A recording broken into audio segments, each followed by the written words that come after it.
DUI, possession of narcotics, and sitting in my house on house arrest at 17, thinking about ending my life. A lady paid me a visit from a church down the road from my house. I wasn't raised in church, didn't really know much about God, never heard the gospel in a clear presentation that I could understand at this point, but she came to my house to pray for me. She found out that I was struggling, that I was on house arrest. One of the students in the youth group of that church requested my name in prayer to pray for me, and that woman happened to be standing there in that prayer meeting and said, I'll go pay him a visit and be an answer to the prayer of this young person. And she brought a Bible to my house, rang my doorbell. I went to the front door. She was standing there with a Bible in her hand and said she wanted to pray for me.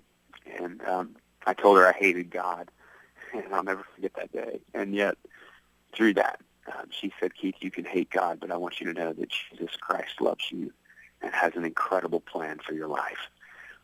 And she came into my bedroom and prayed, put her hands on my shoulder and prayed a prayer, a very simple prayer. And it was in that moment of that prayer that I knew that God was more than a fairy tale figure wrapped up in the pages of some dusty book on my mom's shelf. I knew that God was real. And all the pain and the bitterness and the brokenness of my life in that moment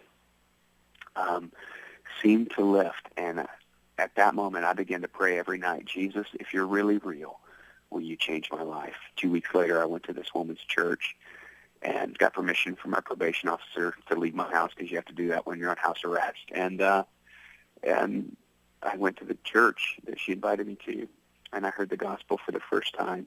She got up out of her seat that day and came across the aisle at the invitation to respond to Christ and walked with me down to the front of the church, where I knelt and I prayed and asked Christ to come into my life. And in that moment, it was instantaneous transformation that took place in my life. Now, there's been a process, obviously, of growing in Christ since, but at that moment, life changed for me, and I began to walk a different road, and there was a new journey from that point forward. Christ found me that day, and he lifted my burdens, gave me peace that I'd never felt and known before, and I started out on that new life and been walking that road ever since. Well, now, Keith, it seems clear to me from your story that, the title of your book is You Found Me, but God used this woman in your life to find you, or as an instrument. Is that what kind of motivates you to go to these schools, to reach out to teenagers who most of the time are probably also strangers? This woman was a stranger to you, I'm assuming. Is this part of what motivates you? Yeah, absolutely. I mean, we underestimate the impact that our lives can have on those around us, I think, as Christ followers. And just a simple act of kindness, of being an answer to a prayer request. I mean, she was a soccer mom. She's standing in this room full of teenagers. She's one of those youth group moms that would bring the pizza and the soda and the cookies, to the youth group nights. I had no inclination of going to church, and yet my name is lifted up in a prayer request in a youth group prayer meeting, and she decides, as a youth group mom, a volunteer, to say, you know what, I know this kid, I know his mom, and she knew me, she knew my mom, but I didn't know much about her, but she had just a kind of a casual acquaintance with our family, and decided to come over and pay a visit, and just decided to be an answer to that prayer. And what's amazing about that story is that woman, Leanne, eventually became my mother-in-law. I married her daughter. Oh, wow. That's 5 awesome. years later. That's a great story.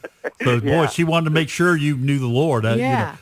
Had no idea, I'm sure, at the time. But So here's my message to parents and to people in our community.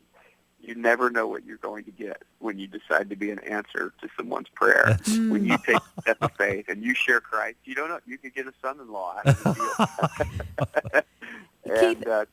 And she's the grandmother of my children, and who knew what she was going to get when she took that step of faith? And I think our obedience to Christ is directly related to our destiny and our future that God has for us.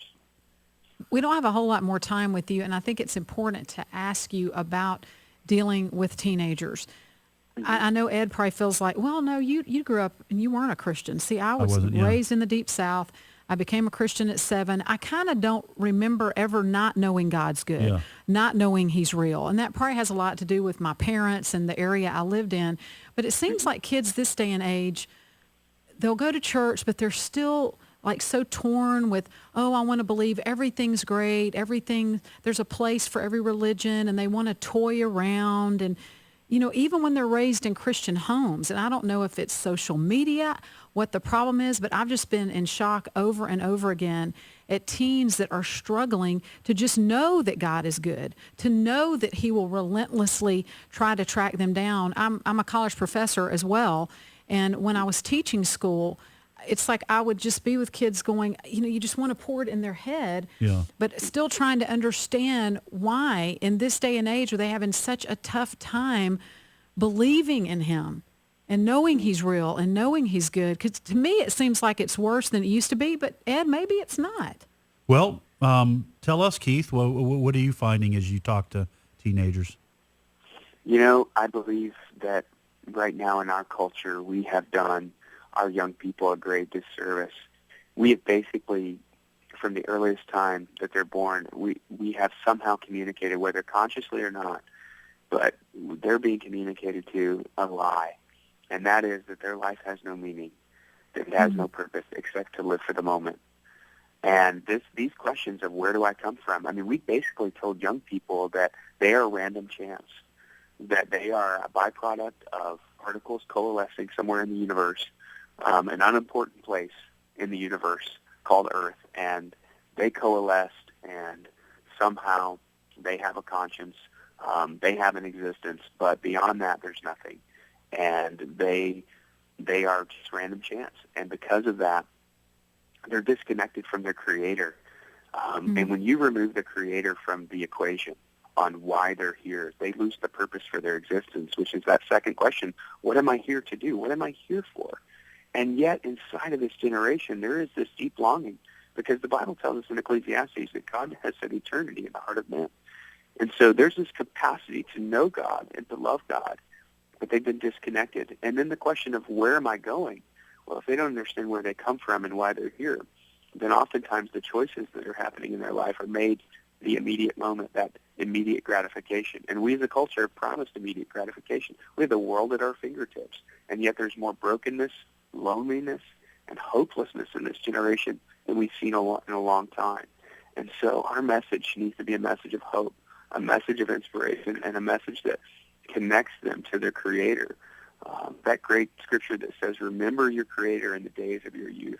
And I think that our young people need that message. They don't need entertained. They need a message of hope and inspiration. Keith, we are out of time. We've been talking with Keith Robinson, who's an author and pastor. He has written the book, You Found Me, about God's pursuit of us. Keith, let our listeners know, you got about 20 seconds, where people can contact you to have you come speak and get a copy of your book. Yeah, you can visit me at keithmrobinson.com, keithmrobinson.com. You can find out all about my book and my ministry there, and would love to be a part of partnering with you to help young people in your community come to Christ. Well, Keith, thank you so much for being our guest, and we thank God for the work that he's called you to do. Thank you, brother. Thank you for having me. All right, folks, we're going to take a short break, and when we come back, we'll be talking to Miss Brenda and her story about the Love Ladies, how she rescued women who were coming out of prison. We'll be back in a moment.